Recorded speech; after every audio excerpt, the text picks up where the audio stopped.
ॐ ज्ञानतिमिरन्ध्रस्य ज्ञानाञ्जनशलाकया चक्षुरुन्मिलितं येन तस्मै श्रीगुरवे नमः। श्रीचैतन्यमनोभीष्टं स्थापितं येन भूतले स्वयं रूप कदा मह्यं ददाति स्वपदान्तिकं। वन्देऽहं श्रीगुरुं श्रीयुतः पदकमलं श्रीगुरुं वैष्णवांश्च श्रीरूपं सागरजाताः सहगना रघुनाथान्वितं तं सजीवं साद्वैतं सावधूतं परिजनसहितं कृष्णचैतन्यदेवं श्रीराधा कृष्णपादान् सहगना ललिता श्रीविशाखान्वितंश्च। नमो ॐ विष्णुपादाय कृष्णप्रेष्ठाय भूतले श्रीमते भक्तिवेदान्त स्वामी इति नामिने। नमस्ते सरस्वती देवे गौरवाणी प्रचारिणे निर्विशेष शून्यवादी पाश्चात्यदेशतारिणे वंशकल्पतरुभ्यश्च कृपा सिन्धुभ्येव च पतितानां पावनेभ्यो वैष्णवेभ्यो नमो नमः। जय श्री कृष्ण चैतन्य प्रभु नित्यानंद श्री अद्वैत गदाधर श्रीवासादि गौर भक्तवृंद। हरे कृष्णा कृष्णा कृष्णा हरे हरे हरे राम राम राम हरे हरे। हरे कृष्णा। टेक्स्ट 19। कुत पुनर्गृह्णनोतो नाम तस्य महत्तमैकान्तपरायणस्य यो अन्तशक्तिर्भगवान् अनन्तो महद्गुणात्वाद् यम् अनन्तमाहु। Translation. And what to speak of those who are under the direction of the great devotees, chanting the holy names of the unlimited, who has unlimited potency. The personality of Godhead, unlimited in potency and transcendental by attributes, is called Ananta. तो यहाँ पे सुत गोस्वामी वर्णन कर रहे हैं कि जिनका जन्म कौन सा भी परिवार में हुआ है, शूद्र परिवार या उससे भी नीच परिवार में हुआ है, पर अगर ऐसे लोग भगवान के भक्तों का संग करते हैं और उनसे श्रवण करते हैं, तब क्या होता है, ऐसा व्यक्ति जन्म के दोष से मुक्त होके गुरु भी बन सकता है। तो ये श्लोक में बता रहे हैं कि जो लोग ऐसे महान भक्तों के आश्रय में रहते हैं, जो हमेशा निरंतर भगवान का नाम का गुणगान करते रहते हैं, इसलिए भगवान के एक नाम है अनंत। यो अनंत शक्तिर भगवान अनंतो महान गुणातावत यम अनंत माहुर। तो जो लोग भगवान अनंत के अनंत लीलाओं और अनंत नाम का गुणगान कर रहे हैं, तो ऐसे लोगों को क्या बोलना, ऐसे लोग तो गुरु बन ही सकते हैं, क्योंकि हमेशा भगवान के गुणगान में लगे हैं। परपोट। The Dvijabandhu, or the less intelligent, uncultured men born of higher caste, put forward many arguments against the lower caste men becoming brahmanas in this life. तो जो द्विजबंधु हैं या जो स्मार्त ब्राह्मण है, वो बहुत सारा तर्क लगाते हैं और बहुत सारा आर्ग्यूमेंट्स देते हैं कि कोई ब्राह्मण कैसे बन सकता है।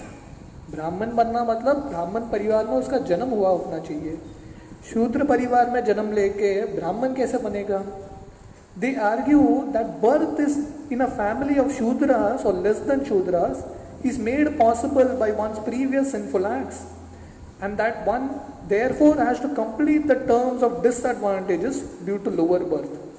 तो उनका ये आर्ग्यूमेंट रहता है, देखो आपका जन्म शूद्र परिवार में हुआ है उसका मतलब क्या है, आपने पिछले जन्म में कुछ कर्म किया होगा, उसकी वजह से आपको ये जन्म मिला है ये परिवार में, इसलिए ये जन्म में आप ब्राह्मण नहीं बन सकते, ये पूरा जन्म रुकना पड़ेगा, अच्छे कार्य करते रहो और अगले जन्म में ब्राह्मण बनोगे।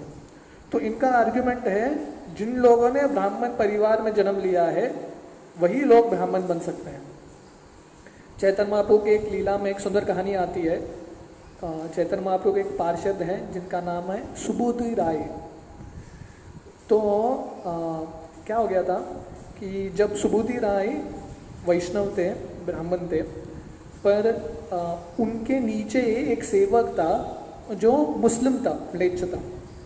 पर आगे जाके ये जो सेवक है, लड़का है, मुस्लिम लड़का, आगे जाके बहुत बड़ा राजा बनता है। तो एक दिन ये मुस्लिम लड़का जब राजा बनता है, उसका शादी हो जाता है, पत्नी आती है घर में, तो पत्नी देखती है कि पति के पीछे, पीठ के पीछे खोले का मार्क है, विप का मार्क है, चाबुक का। तो पूछती है किसने किया? तो ये बोलता है, देखो मैं सुबुद्धि राय, मेरे स्वामी थे, मेरे मालिक थे, मैं उनके लिए काम करता था और मैंने कुछ गलती किया तो उन्होंने मुझे मारा, पर वो मुझसे इतना प्रेम करते हैं मैं इसको गंभीरता से नहीं लेता। पर उसकी पत्नी बोली, नहीं, मुझे ये सहन नहीं हो रहा है, तुम जाके उसको मार दो, सुबुद्धि राय को। तो बोला, मैं सुबुद्धि राय को कैसे मारूं, उन्होंने मुझे पालन पोषण करके बड़ा किया है। पर पत्नी बोलती है, नहीं, उसको मारना ही चाहिए। तो फाइनली ये राजा क्या करते हैं, वो जो पानी वो पी के आए हैं, क्योंकि मुस्लिम परिवार से जन्म हुआ है, उस पर छिड़क देते हैं सुबुद्धि राय पे, तो उसका जात चला जाता है। तो जो भी हिंदू लोग हैं, ब्राह्मण हैं, सब सुबुद्धि राय का तिरस्कार करते हैं, बोलते हैं कि अभी तुम्हारा जात गया तो अभी तुम हिंदू नहीं हो। तो सुबुद्धि राय को समझ में नहीं आ रहा है क्या करना चाहिए। तो वाराणसी जाते हैं और वहाँ पे अलग अलग लोगों से मिलते हैं, अभी ऐसा हो गया मेरा परिस्थिति, तो इसका पश्चाताप क्या है। थोड़े लोग बोलते हैं कि आप उबलता हुआ गरम गरम घी पियो, क्या होगा, गरम गरम उबलता हुआ घी पियोगे मर जाओगे, पर क्योंकि तुम्हारे शरीर के अंदर घी है, अगला जन्म तुमको ब्राह्मण का जन्म मिलेगा। ऐसा उनका फॉर्मूला था। तो ऐसे अलग अलग लोग अलग अलग फॉर्मूला देने लगे, हाँ, कैसे दो दोष है उससे मुक्त होना है। तो सुबुद्धि राय उसी समय चैतन्य महाप्रभु थे वहाँ पे, तो चैतन्य महाप्रभु के पास गए। चैतन्य महाप्रभु बोले, ये सब भूल जाओ, बस हरि नाम करो और तुम वृंदावन चले जाओ, वहाँ पे मेरे गोस्वामी सनातन रूप गोस्वामी आएंगे, तो उनका सेवा करो। तो इस तरह से सुबुद्धि राय वृंदावन चले गए और हरि नाम का जप किया उन्होंने। तो कहने का मतलब है कि उस जमाने से हमेशा थोड़े स्मार्ट ब्राह्मण हैं, जिनको लगता है जो ब्राह्मण परिवार में जन्म लिए है वही गुरु और वही ब्राह्मण बन सकता है, और किसी का हक नहीं है जनेऊ पहनने का, ब्राह्मण बनने का। To answer these false logicians, Srimad Bhagavatam asserts that one who chants the holy name of the Lord under the direction of a pure devotee can at once get free from the disadvantages due to a lower caste birth. तो ये सब जो अलग अलग लोग अपना तर्क देते हैं, मत देते हैं, उसके विरुद्ध भागवतम बोलता है कि नहीं, अगर कोई भगवान का हरिनाम का उच्चारण करता है शुद्ध भक्तों के प्रतिनिधि में, शुद्ध भक्तों के आश्रय में, तो ऐसा व्यक्ति जन्म के दोष से मुक्त हो सकता है और ब्राह्मण क्या, ब्राह्मण से भी श्रेष्ठ वैष्णव बन सकता है। तो ये भगवान के हरिनाम शुद्ध भक्तों का महत्व है और भगवान की कथा का महत्व है। तो जब हम भगवान के संपर्क में आते हैं और भक्तों के संपर्क में आते हैं, जो भी हमारे दुर्गुण है, जन्म का, कर्म का, सब मिट जाता है और व्यक्ति पूरे तरह से शुद्ध बनता है। There are 10 different offenses. A pure devotee of the Lord does not commit any offense while chanting the holy name of the Lord. पर एक ही कंडीशन क्या है, जब हम जप करते हैं, हरिनाम बहुत शक्तिशाली है, हमारे सब अनर्थों को निकाल सकता है, पर जप करते समय अपराध नहीं करना चाहिए। There are 10 different offenses in the chanting of the holy name. तो हरिनाम करते हुए 10 अपराध हैं जिससे कोशिश करके बचना चाहिए। To chant the holy name under the direction of a pure devotee is offenseless chanting. तो कोई बोलेगा ये अपराधों से मुक्त कैसे होते हैं? अपराध स्तर से बिना अपराध के स्तर पे, शुद्ध नाम के स्तर पे कैसे आएंगे? एक ही मार्ग है, वो क्या है? भक्तों का संगति। अब हरिनाम चिंतामणि भी पढ़ेंगे, भक्ति विनोद ठाकुर एक एक अध्याय एक एक अपराध के बारे में बताते हैं। पर जनरली हर एक अपराध अगर कोई करता है उसका प्रायश्चित क्या है? भक्तों के संग में। जब कोई भक्त के संग में रहेगा और भक्तों के मार्गदर्शन में हरिनाम करेगा, तब वो अपराध युक्त स्तर से बिना अपराध के स्तर पे आ सकता है। Offenseless chanting of the holy name of the Lord is transcendental, and therefore such chanting can at once purify one from the effects of all kinds of previous sin.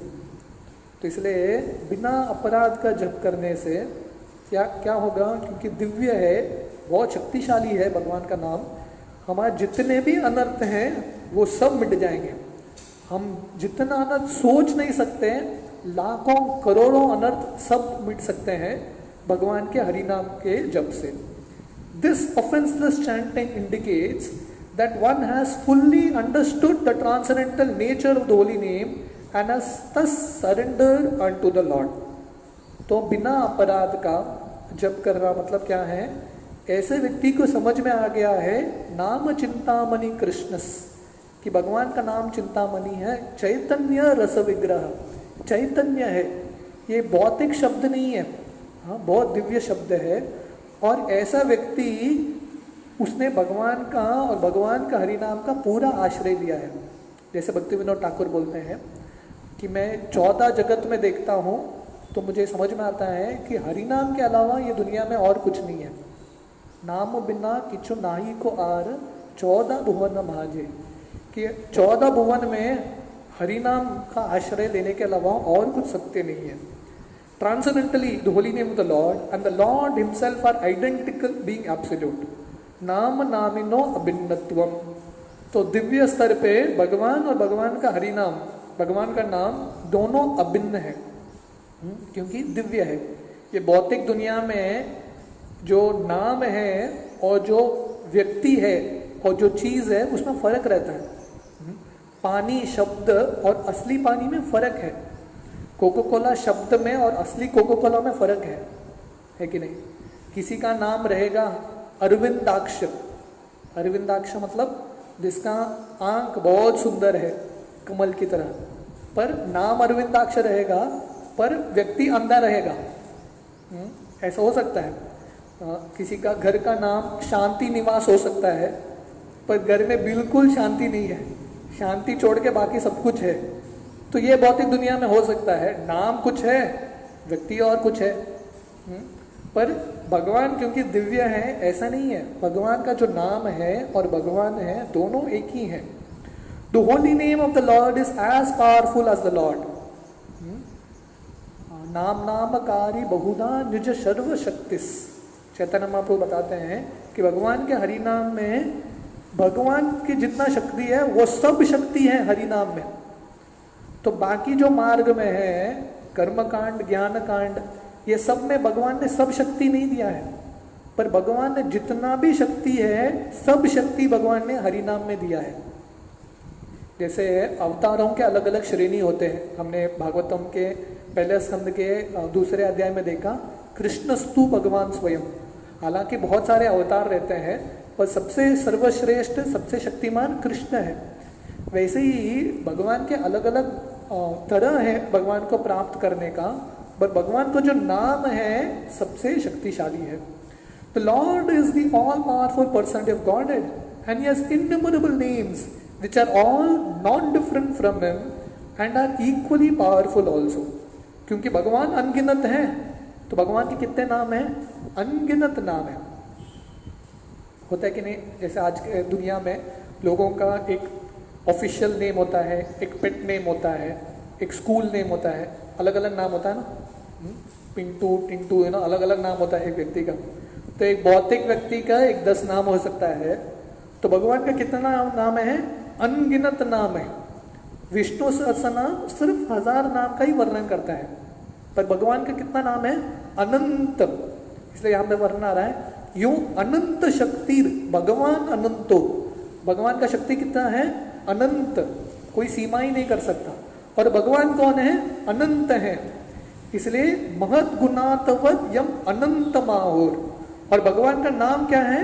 भगवान का नाम भी अनंत है, कुछ सीमा ही नहीं है। अनंत शेष अपने हजारों फनों से, अरबों करोड़ों सालों से भगवान के हरि नाम, अलग अलग नाम का उच्चारण करते हैं, भगवान के अलग अलग लीलाओं का, गुणों का उच्चारण करते हैं, तो अभी भी उनका प्रवचन अंत नहीं हुआ, कंटिन्यूस चलता रहता है, नॉन स्टॉप। तो ये भगवान अनंत है। In the last word of the Bhagavad Gita, the Lord asserts that one who surrenders fully unto Him is protected from all sins by the grace of the Lord. तो गीता का सबसे अंतिम श्लोक, चरम श्लोक, सर्वधर्मान परित्यज्य मामेकम शरणं व्रज अहम त्वं सर्व पापेभ्यो मोक्षयिष्यामि मा शुचः। तो भगवान असर्ट करते हैं, भगवान सबको प्रॉमिस देते हैं, आश्वासन देते हैं कि मेरा ये प्रण है, ये व्रत है कि जो भी मेरे शरण में आएगा, माँ शुच, उसको डर होने का ज़रूरत नहीं है, भयभीत होने का ज़रूरत नहीं है, क्योंकि उसका जितने भी पाप हैं, कष्ट है, उसका निवारण मैं करूँगा। भगवान स्वयं उत्तरदायित्व लेते हैं ऐसे भक्तों की रक्षा करने के लिए। तो आचार्य बताते हैं माम एकम, जब भगवान बोलते हैं मेरे शरण आ जाओ, तो एक्चुअली बहुत सारे आचार्य बताते हैं ये माम एकम नहीं है, नाम एकम है। भगवान बोलते हैं मेरे नाम का आश्रय ले लो। तो भगवान का आश्रय लेना मतलब कलयुग में भगवान के नाम का आश्रय लेना।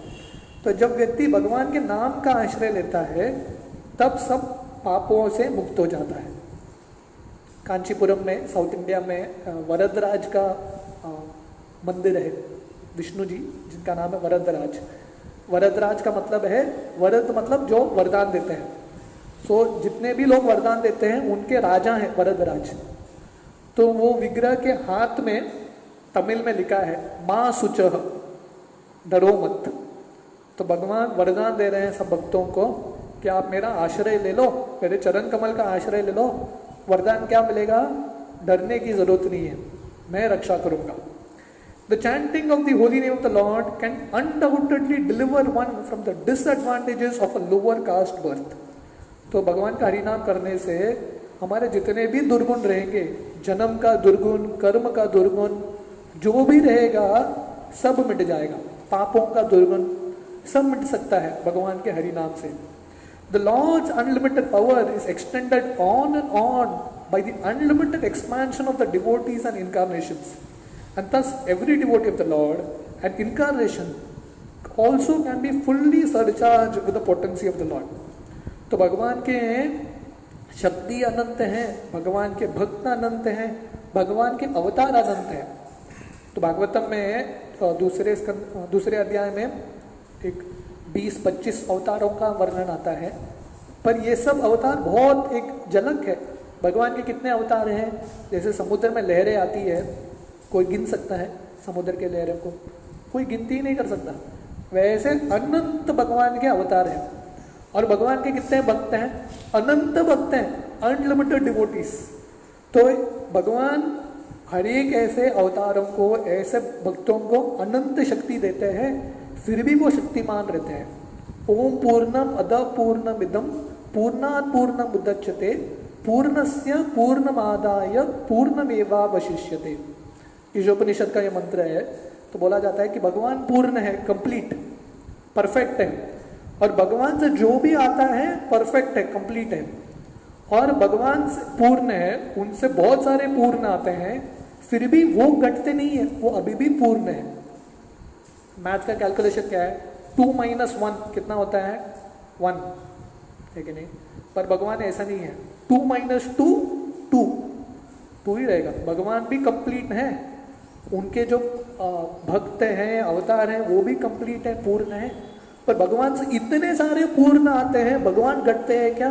नहीं, हमेशा पूर्ण रहते हैं। तो ये समझना सिर्फ भगवान की कृपा से ही कोई समझ सकता है। Since the devotee is surcharged with the potency of the Lord, even fractionally the disqualification due to lower birth cannot stand in the way. तो क्योंकि भगवान को जो भक्त हैं, भगवान ने पूरा शक्ति दिया ऐसे भक्तों को, कृष्ण शक्ति भगवान ने ऐसे भक्तों को दिया है, इसलिए ऐसे भक्तों में कुछ दुर्गुण हो ही नहीं सकता, जन्म का दुर्गुण सवाल ही नहीं है होने का। इसलिए शुद्ध गोस्वामी यहाँ पे बोल रहे हैं कि भगवान की कृपा से और शुद्ध भक्तों की कृपा से मुझे, हालांकि मेरा जन्म ब्राह्मण परिवार में नहीं हुआ है, फिर भी मुझे अवसर मिल रहा है कथा करने का। क्यों? क्योंकि मुझे पता है, क्योंकि मैंने भगवान का आश्रय लिया है, भगवान के भक्ति का आश्रय लिया है, भक्तों का आश्रय लिया है, इसके वजह से मेरे अंदर योग्यता आ गया है। तो इस तरह से सुत गोस्वामी वर्णन कर रहे हैं। टेक्स्ट 20, एतावतालं ननुशुचितेन गुणैरसंया नतिशायनस्य हित्वेतरान् पार्थयतो विभूति यस्यांग्रिरेणुं जुषते न बिप्शो। Translation: It is now ascertained that He, the personality of Godhead, is unlimited and there is no one equal to Him. Consequently, no one can speak of Him adequately. Great demigods cannot obtain the favor of the goddess of fortune even by prayers. But this very goddess of fortune renders service unto the Lord, although He is unwilling to have such service. तो यहाँ पे सुत गोस्वामी बता रहे हैं, तो भगवान अनंत है, हमने पिछले श्लोक में देखा। तो भगवान जो अनंत है उनका गुणगान कौन कर सकता है?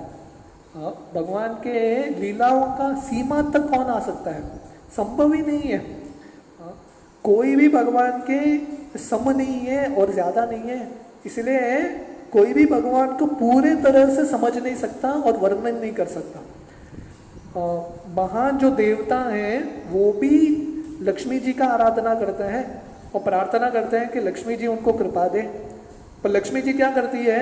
निरंतर भगवान कृष्ण का सेवा करती रहती है, विष्णु का सेवा करती रहती है। पर विष्णु को ये सेवा की जरूरत ही नहीं है। हालांकि लक्ष्मी करना चाहती है भगवान की सेवा, पर भगवान को जरूरत नहीं है। भगवान आत्मा राम है। इसलिए सुत गोस्वामी बोल रहे हैं, जिनको ब्रह्मा जी, शिव जी और लक्ष्मी जी प्रसन्न नहीं कर पाए उनके सेवा से, मैं क्या प्रसन्न करूंगा? फिर भी हमारा कर्तव्य है, जो मैं जानता हूं मैं उसका वर्णन करूंगा। Purport: the personality of Godhead और द परमेश्वर परब्रह्म according to the shrutis has nothing to do. तो श्रुति मंत्र है ये, वेद में वर्णन आता है कि जो परमेश्वर है, कृष्ण है, जो परमात्मा है, परब्रह्म है, उनका कुछ कार्य नहीं है। कोई बोल नहीं सकता कि ये भगवान का ड्यूटी है। कौन तय करेगा भगवान का ड्यूटी? जैसे इंद्र का ड्यूटी होता है बरसात देना, वायु का ड्यूटी है हवा सांस लेने के लिए अवसर देना, तो चंद्र, सूर्य, ये सब अलग अलग देवताओं का ड्यूटी है, कार्य फिक्स्ड है। कोई छुट्टी नहीं ले सकता। सूर्यदेव का कार्य फिक्स्ड है, रोज सुबह सनराइज होता है, सनसेट होता है, फिक्स्ड ड्यूटी। पर कृष्ण का, भगवान का कार्य कौन फिक्स करेगा? इसलिए वर्णन आता है कि भगवान कुछ करने के लिए आवश्यकता है ही नहीं, nothing to do, he has no equal. इसलिए भगवान के सम कोई नहीं है, क्योंकि भगवान को कोई डिफाइन नहीं कर सकता, भगवान को कोई सीमा नहीं दे सकता कि भगवान ये आपको करना ही है। कौन बोलेगा भगवान को? इसलिए भगवान सबसे सर्वश्रेष्ठ है। Not does anyone excel him. तो भगवान के सम कोई नहीं है और उनसे ज्यादा कोई नहीं है। He has unlimited potencies and his every action is carried out systematically in his natural and perfect ways. तो भगवान के अनगिनत शक्तियां हैं और भगवान उनके जो भी कार्य है परफेक्टली करते हैं। भगवान को जो इच्छा है, जो इच्छा भगवान व्यक्त करते हैं, वो हर एक इच्छा पूरा हो जाता है। सब शक्तियां लाइन में लगती है।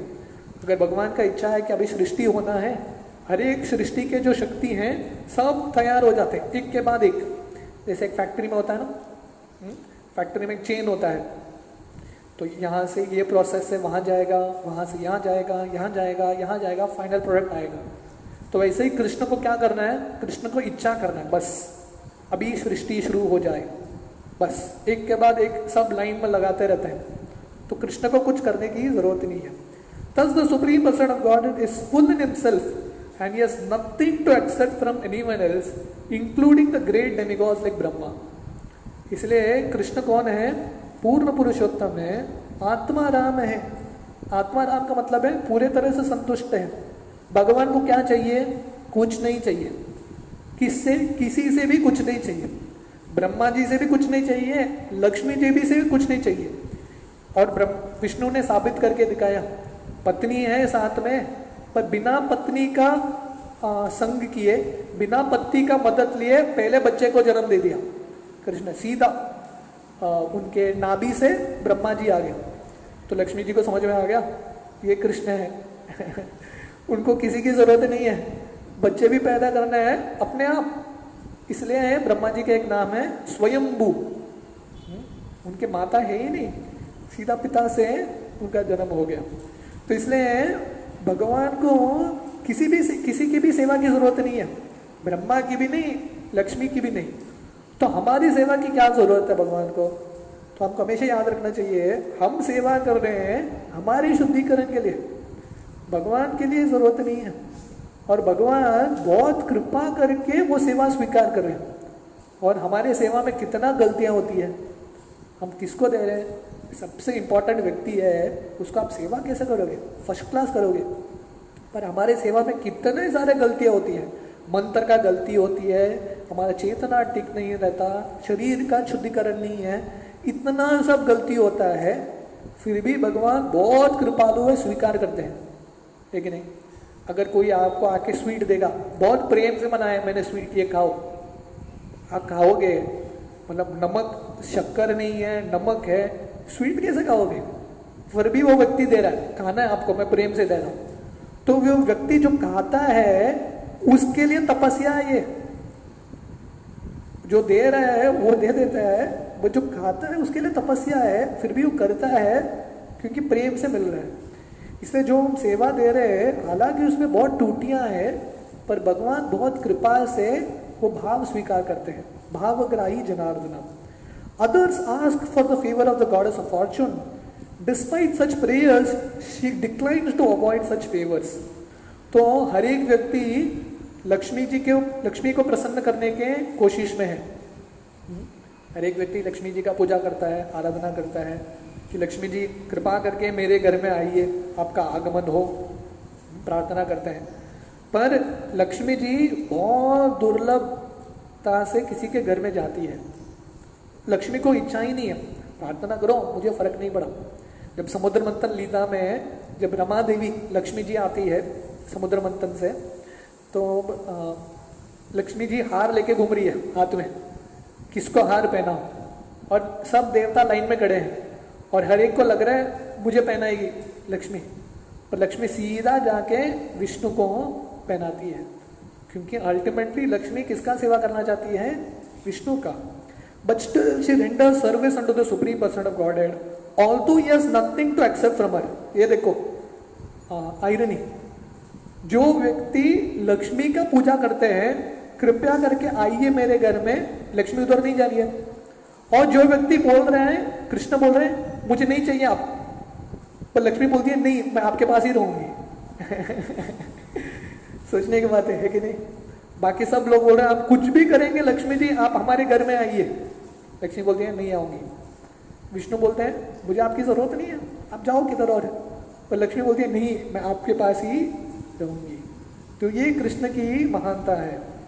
The person of God is the in his Garbhodakashayi Vishnu feature begins Brahma, the first created person the material world, from his lotus navel stem and not in the womb of the goddess of fortune who is eternally engaged in his service.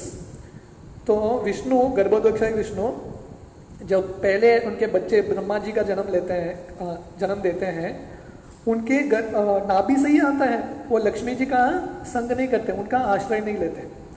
These are some of the instances of his complete independence and perfection. इससे समझ में आता है कि कृष्ण का स्तर क्या है, भगवान का स्तर क्या है, पूरी तरह से स्वराट, किसी पे निर्भर नहीं है, लक्ष्मी जी पे भी निर्भर नहीं है। तो बोल रहे हैं आपको जाना है किधर और चले जाओ, लक्ष्मी जी तैयार ही नहीं है। जैसे कृष्ण और रुक्मिणी का संवाद होता है भागवतम में, कृष्ण के बच्चे हो गए, रुक्मिणी से पोते भी हो गए, बच्चे के बच्चे भी हो गए। तो कृष्ण एक दिन रुक्मिणी को बोलते हैं मुझे ऐसा लग रहा है कि आपको दूसरा एक पति ढूंढना चाहिए मैं सही पति नहीं हूँ, और एक पति ढूंढ के देता हूँ मैं आपके लिए। तो रुक्मिणी बेहोश हो जाती है। हालांकि मजाक ही कर रहे हैं कृष्ण, अभी बच्चे हो गए, पोते हो गए, अभी कौन सा पत्नी ढूंढ, नया शादी कौन करेगा। फिर भी कृष्ण मजाक कर रहे हैं, और रुक्मिणी को इतना प्रेम, वो सोच के ही कृष्ण प्रपोजल क्या दे रहे हैं, आप चले जाओ किधर और, वो सोच से ही रुक्मिणी गिर जाती है। हालांकि भगवान को भक्तों की सेवा की जरूरत नहीं है, पर भक्त हमेशा भगवान को छोड़ना नहीं चाहते। That he has nothing to do does not mean that he is impersonal. He is transcendentally so full of inconceivable potencies that simply by his willing everything is done without physical or personal endeavor. तो जब ये यहाँ पे वर्णन आ रहे हैं कि भगवान का कुछ कार्य नहीं है, इसका ये मतलब नहीं है कि भगवान निर्विशेष शून्यवाद है, भगवान निर्गुण है, उसका ये मतलब नहीं है। इसका क्या मतलब है कि भगवान इच्छा करने से ही सब कुछ हो जाता है, फिजिकली उनको करने की जरूरत नहीं है, मेहनत करने की जरूरत नहीं है। भगवान को क्या करना है, इच्छा करना है बस। He is therefore called Yogeshwar और the lord of mystic powers. इसलिए भगवान का एक नाम है योगेश्वर। जितने भी शक्तियां हैं सबके ईश्वर है। भगवान इच्छा करेंगे, इच्छा मात्र से सब कुछ हो जाता है। जैसे बाइबल में वर्णन आता है क्रिएशन का, द लॉर्ड विल्ड, भगवान ने सोचा अभी सृष्टि का निर्माण होना चाहिए, और एक के बाद एक सृष्टि का निर्माण होता गया। तो बाइबल का वर्जन है, और वेद का भी वही वर्जन है कि भगवान ने इच्छा किया अभी सृष्टि का निर्माण होना चाहिए, और सब शुरू हो जाता है। भागवतम वर्णन करता है कि जो महाविष्णु हैं प्रकृति की तरफ देखते हैं, सिर्फ दृश्य डालते हैं महातत्व की ओर, और उस पर कार्य शुरू हो जाता है, एक के बाद एक, एवरीथिंग स्टार्ट्स, जैसे एक मशीन होता है वैसे। तो ये भगवान की महानता है। इसलिए सुत गोस्वामी यहाँ पे बोल रहे हैं, इतने महान भगवान को जो ब्रह्मा जी संतुष्ट नहीं कर पाए, लक्ष्मी जी संतुष्ट नहीं कर पाई, उनको मैं कैसे संतुष्ट करूं मेरे गुणगान से। मैं तो बहुत छोटा व्यक्ति हूँ, फिर भी हमारा कर्तव्य है जितना हमारा क्षमता उसके अनुसार भगवान का गुणगान करना। जैसे आसमान अनंत है, उसका कुछ सीमा ही नहीं है। आसमान के सीमा को कौन लांघ सकता है, कोई लांघ नहीं सकता। फिर भी हर एक पंक्षी अपने क्षमता के अनुसार उड़ता है कि नहीं। कौवा एक स्तर तक उड़ता है, जो ईगल है, गीद है, और आगे उड़ता है। तो हर एक जो प्रवक्ता है, भक्त है, अपना अपना श्रेणी है, अपना अपना लेवल है। तो अपने लेवल के अनुसार जितने भी हम भगवान के गुणगान कर सकते हैं उतना करना चाहिए। तो हम टेक्स्ट 21 से आज शाम को चर्चा करेंगे। हरे कृष्ण।